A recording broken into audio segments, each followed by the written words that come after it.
Hi friends welcome to నా బొంగులో show. ఈరోజు మనం 2019 ఎలక్షన్ ఏపీలో ఎవరు గెలవబోతున్నారో దాని గురించి ప్రజల అభిప్రాయం తెలుసుకుందాం. ఇప్పుడు ఇక్కడ పడుకున్నారు కదా, ఆయన లేపి అడుగుదాం. ఏమండి ఏమండి ఏమండి ఆగండి. ఎలాగైనా నిద్ర లేపైనా అడగాలి. అది మీడియా యొక్క బాధ్యత. ప్రజలు ఏమనుకుంటున్నారో వారు ఎవరిని గెలిపిస్తున్నారో తెలుసుకోవడం మీడియా యొక్క బాధ్యత. నా బాధ్యతను నేను నిర్వర్తిస్తాను. లేదండి లే. అరే హలో హలో అండి. రే పొద్దున్నే ఎవరు లేపేది నిద్ర. ఒకసారి లేచి చూస్తే తెలుస్తుంది ఎవడొచ్చాడు. లోపల రగ్గులు ప్లేస్ కళలు కట్టుంటారు అని చెప్తుంటాడు. నువ్వు ఒకటి లే తప్పగా. ఏపీ ఎలక్షన్స్లో ఎవరు గెలవబోతున్నారో చెప్పండి కొంచెం. మా తాత వీళ్ళ తాత గెలవబోతున్నాడంట. ఇప్పుడు పోటీ చేస్తున్న వారిలో వీళ్ళ తాత ఒక అయి ఉండాలి, లేకపోతే ఇతను కళ కంటున్నాడేమో అనిపిస్తుంది నాకు. మళ్ళీ ఒకసారి అడిగి ట్రై చేద్దాం. మన బాధ్యత ఏంటిది? ప్రజల అభిప్రాయాన్ని తెలుసుకోవడం మన బాధ్యత. ఏమండి లేండి. ఒకసారి మీ యొక్క అందమైన ముఖాన్ని మా యొక్క ప్రేక్షకులకు చూపించినట్లయితే వాళ్ళు కూడా చూసి తరిస్తారు. ఒక నిమిషము ఆడ కూర్చొని శ్రీయంది మిల్లల్లి. అంటే ఏపీలో ఎలక్షన్స్ జరుగుతున్నాయి కదా, అవును. దాంట్లో ఎవరు గెలుస్తారు దాని గురించి నాకు కావాలి. మా తాత అని చెప్పినా కదా. మీ తాతనా? అంటే మీరు పోటీ చేస్తున్న వాళ్ళలో మీ తాత ఎవరైనా ఉన్నారా? లేదంటే గట్టిగా మాట్లాడండి. మా ప్రేక్షకులు చాలా దూరంలో ఉన్నారు. అంత దూరం వినపడాలంటే మీరు కొంచెం గట్టిగా మాట్లాడితే వినపడుతుంది. వాళ్ళ ప్రేక్షకులా? ఎస్ మీకు ఎస్. సరే ప్రతిరోజు అదింది నా బొంగులోష అనే షో ఉంటుంది మాది. దానికోసం ప్రతిరోజు ఎప్పుడు వస్తుందా అని ఎదురు చూస్తుంటారు. వాళ్ళకి ఎంటర్టైన్మెంట్ ఇవ్వడం మా యొక్క బాధ్యత. ఎలాగైనా చెప్పండి. మీ బొంగులో మీరు నిద్ర తర్వాత అయినా పోవచ్చండి, కానీ బొంగులో షో ఇట్లా రావడం పైనుంచి వచ్చామండి మేము. అది కాదు భయ్యా, నాకు అమ్మకి రకుల్ ప్రీత్ సింగ్తో కలలుగా అంటుంటే నువ్వు వచ్చి నా బొంగులో షో నీ బొంగులో షో అన్నీ అంటే ఏంది? నాకంటే ఎలక్షన్స్ కంటే మీకు రకుల్ ప్రీత్ సింగ్ ఎక్కువైపోయిందండి. ఎలక్షన్స్ 5 సంవత్సరాలకు ఒకసారి వచ్చదయ్యా. రకుల్ ప్రీత్ సింగ్ ఎప్పుడో ఒకసారి వస్తుంది. మీరు అవసరమా?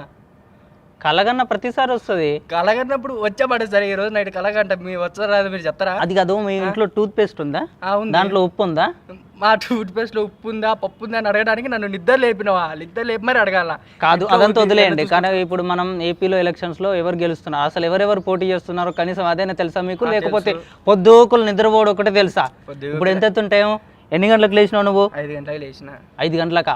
సూర్యుడు వచ్చి నెత్తి మీదకి వచ్చినాడు, నువ్వు ఇంకా పందిలాగా పండుకున్నావు. సాయంత్రం 5 అయింది అన్న.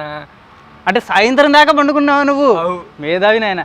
ఎవరెవరు పోటీ చేస్తున్నారు కనీసం అదనే చెప్పండి. ఎవరెవరా? కేఏ పాల్ ఒక్కటే గుర్తుంచుకున్నారు. Very good. Next K A Paul గారు, మళ్ళా నారా చంద్రబాబు నాయుడు గారు, ఓకే, మళ్ళా జగన్ గారు, వీళ్ళు ముగ్గురు చేస్తున్నారు భయ్య. ఓకే, ఒక్కొక్కరిని కేఏ బాలు మా తండ్రి లాంటోళ్ళు, చంద్రబాబు మా తాత లాంటోడు, జగన్ మా అన్న లాంటోడు. నేను ఒకళ్ళకైనా సపోర్ట్ చేయను భయ్య. అందరు సమానమే. తర్వాత భయ్య, కానీ ఎవరికో ఒకరికే కదా ఓటు వేయాల్సిందే. 4 ఓట్లు వేసేటట్టున్నావు నాకు తెలిసి. ఆడ ఛాన్స్ ఉంటే ఒక్కొక్క వేలు నరుక్కుంటలే భయ్య, ఇబ్బంది లేదు. కానీ వీళ్ళు నరుక్కుంటావా? పోలింగ్ చేస్తారు కదా. చూసారా అండి, అది ఏంది పొలిటీషియన్స్ మీద ఎంత అభిమానం లేకపోతే ఇతను అంత పొద్దు నుంచి ఇంత దాకా పనుకొని వాళ్ళ కోసమే కళ్ళు కంటున్నాడు. చెప్పండి. వాళ్ళు పోలింగ్ వేస్తారు కదా భయ్య, ఈడ పోలింగ్ వేస్తారు. ఈడ నీలి రంగం గీక్కుతారు చూడండి నల్లగా, దాన్ని పెట్టి ఆడ గీకుతారు, ఆడ నరికేచ్చ వేలు.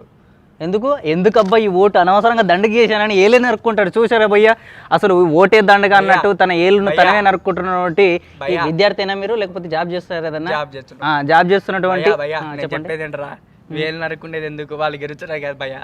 నాకు తలా 3,000 ఇచ్చిర్రు, అందుకు నరుక్కుంటా. ఏంటంటే ఒకళ్ళ దగ్గర డబ్బులు తీసుకున్నాను అనుకో, ఇంకొకరికి అన్యాయం చేసినట్టు. అదే ముగ్గురు దగ్గర డబ్బులు తీసుకున్నాను అనుకో, ఈ వేలు జగన్కి, ఈ వేలు చంద్రబాబు నాయుడికి, ఏదో కేఏ పాల్ గారికి సరిపోయింది కదా భయ్య.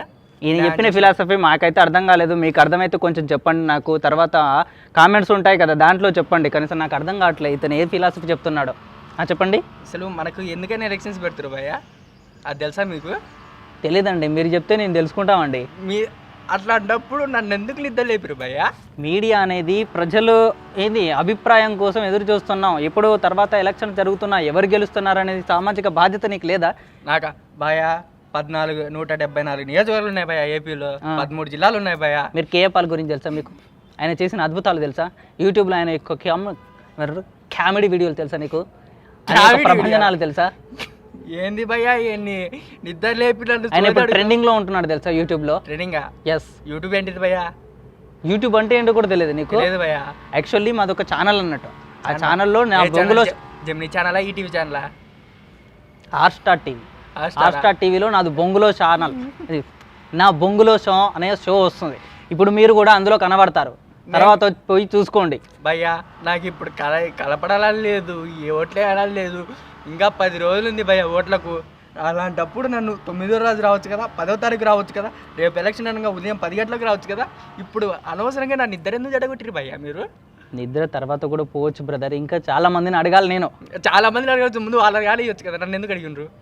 అంటే నువ్వు నిద్రలో ఉన్నప్పుడు కూడా నీ యొక్క రాష్ట్రం గురించి నువ్వు ఎలా ఆలోచిస్తున్నావు అనే ఆ విషయాన్ని నేను తెలియజేసుకుని ప్రేక్షకులకు కూడా, వాళ్ళు కూడా నిద్రపోతున్నప్పుడు తమ రాష్ట్రం గురించి, తమ యొక్క పొలిటీషియన్స్ గురించి, ఏ పొలిటీషియన్ ఎలా మాట్లాడుతున్నారు, వాళ్ళు ఎలా చేయగలరు, ఎవరికి వేస్తే బాగుంటుంది అనేది నిద్రలో కూడా తపన పడాలి.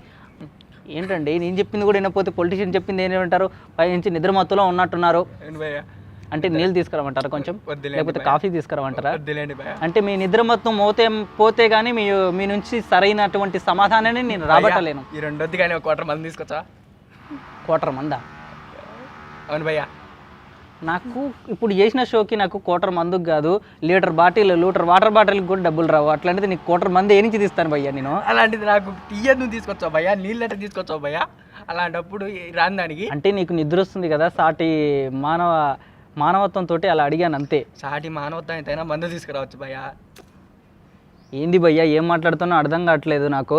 నేను వాటర్ ఇస్తానంటే ఆయన ఏమంటున్నాడు మందు బాటిల్. ఈ పొలిటీషియన్స్కి ఎట్లా మరిగారో నాకు అర్థమైపోయింది. ఈయన మందు బాటిల్ ఎవరికి ఇస్తే వాడికే ఓటేసేటట్టున్నారు. ఇలాంటి వాటి వల్ల రాష్ట్రానికి ఎలా జనానికి కూడా అర్థమైపోతుంది. నువ్వు మందు బాటిల్ ఇస్తే వేస్తున్నా అంటున్నావు, ఇందాకనే 3000 తీసుకొని ఓటేస్తానంటున్నావు.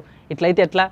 ఇప్పుడు ఎవరెవరు మరి ఏంటి అదే దాన్ని ఏమంటారు, ఎవరెవరి ఎజెండా ఏంది, ఎవరెవరు ఏమి ఇస్తారు, గెలిస్తే ఎవరెవరు ఏం చెప్పారు, అవంతా ఆ మాత్రం తెలుస్తా నీకు? ఒకసారి చెప్పు.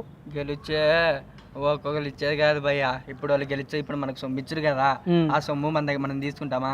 మన సొమ్మే వాళ్ళు తీసుకుంటారా భయ్యా? దాంట్లో తేడా ఏం లేదు. మన డబ్బులు మనం తీసుకొని మళ్ళీ మన డబ్బులు నుంచి వాళ్ళే తీసుకుంటారు.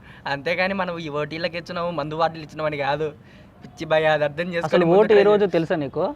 ఓటు ఏ రోజు వేయాలో తెలియదు భయ్యా. 11వ తారీఖు అన్నారు అందరు కలిసి. ఏది నువ్వు 11వ తారీఖు మొత్తం నిద్రపోయి 12వ తారీఖు వెళ్ళేటట్టున్నావే, భలే ఉన్నావు నువ్వు. 11వ తారీఖు వేద్దాం అనుకుంటున్నా భయ్యా, కాకపోతే నైట్ 11 గంటల దాకా ఉంటుందో ఉండదని డౌట్ వచ్చింది. ఈ యొక్క విచిత్రమైన మనిషిని ఇప్పుడు వదిలేద్దాం. తర్వాత ఇంకొక విచిత్రమైన మనిషి దొరికేంత వరకు ఈ మనిషిని మాత్రం పండుకొనిద్దాం. నా బొంగులో షోకి ఇంతటితో సమాప్తం. నెక్స్ట్ ఎపిసోడ్లో మళ్ళీ కలుసుకుందాం. Thank you for watching. Don't forget. Hello భయ్యా, మా వాళ్ళకి కొంచెం లైక్ చేయండి, షేర్ చేయండి, కామెంట్ చేయండి. అలాంటి గట్ల ఏమైనా ఉంటే చెప్పండి. సబ్స్క్రైబ్ గట్లా చేయండి. సబ్స్క్రైబ్ మా యొక్క ఏమంటారు, ఈయన సబ్స్క్రైబ్ చేయమని చెప్తున్నాడు. అలాగే చేయండి, లైక్ కూడా చేయండి, షేర్ చేయండి.